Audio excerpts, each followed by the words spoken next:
Hello, everyone. Welcome. I'm Eric Brummett from Mythic Life. And today I wanted to share with you some insights around soul relationships. Okay. Because we have so many different relationships in our life on so many different levels that it's important to really remember that we do have a soul connection with people. And that soul connection can be on many different degrees. We have our soul friends, our soul family. We have the sense of soul community, right? And then we also have soulmates. So, what I have found is that to really recognize a soul connection is to feel a sensation in the heart and to see them, to be able to recognize this person. And it can be their energy, it can be through the eyes. There is a sensation that happens. Okay, so you see this person and you have a familiarity, you know them without knowing them. This is a soul connection. But that soul connection can be a momentary karmic thing that you came together for a moment to have, you know, a day, a week, a month.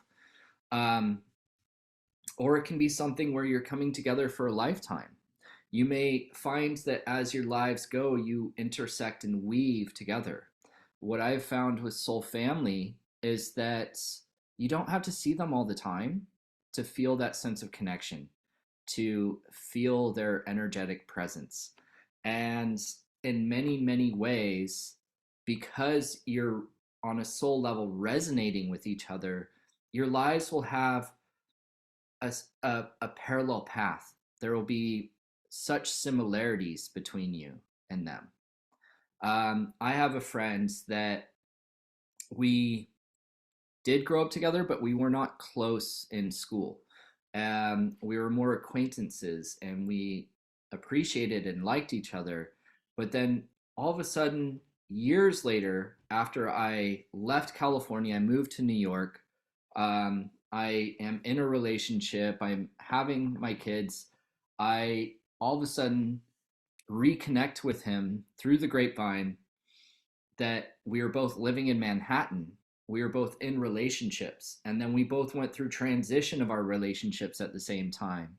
We reconnected over similar interests and hobbies and started to talk, and our birthdays are close together. And then we both found new love at the same time and went through transition. He ended up moving away, but then he moved back to the East Coast. And then we even just had kids the same year again. So all of a sudden, our lives are like at the same parallel. In the same year, we both bought houses, all these things. And so there's just this like bonding, like brothers, yet not of blood. And we know each other and resonate with each other. And it's always there, no matter distance or time. And I have this with many other theta healers as well. And this is soul family. You don't see your family every day, but when you connect with them, you feel a resonance. And that resonance is more in your cells and your DNA, where a soul has a sensation in the heart. And when you first meet them, you can recognize and feel each other through the eyes. A soulmate is very, very similar. You may come together in a compatibility with a soulmate for a brief period just to help get each other out of something or get each other into something or be an initiative to each other. A soulmate is where you have a soul connection, but also a soul attraction. You can be attracted to somebody without being physically attracted. You can be attracted to their intellect, to their emotional expression, to their esteem and how they carry their energy. You can have physical attraction as well, but you can also have spiritual attraction, attraction to their soul, and a remembrance of who this person is, and you see them in their qualities, you see them in their light. That's a soulmate. When you have compatibilities with a soulmate, there's compatibilities of growth of a lifetime. There's compatibilities of environment. and location. There's compatibilities of lifestyle. What if you meet a soulmate, but you're a strict vegan and they eat meat? Is that going to be a difficulty, right? You may meet a soulmate and have strengths where they have weaknesses and end up bringing them out of their weaknesses or handicapping them in their weaknesses. So compatibility can also become a thing of codependency as well. So when we're looking at the sense of love, we want to have love in our relationships.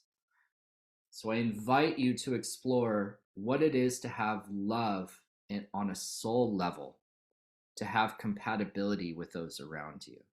As you feel this and start to recognize yourself and open up your heart, if you work on your emotions of sorrow, grieving past relationships, you will open up to a spiritual connection with others.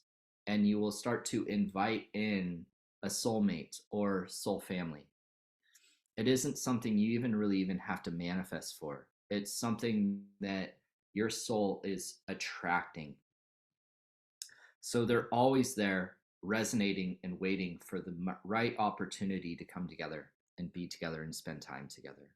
So for all of those soul family members out there of mine, I love you all so much and look forward to seeing you. And thank you for joining today. If you want more insights on any of these types of topics, health, intuition, soulmates, manifesting, subscribe below, click and join our email list, mythiclife.com. And I look forward to seeing you all again soon.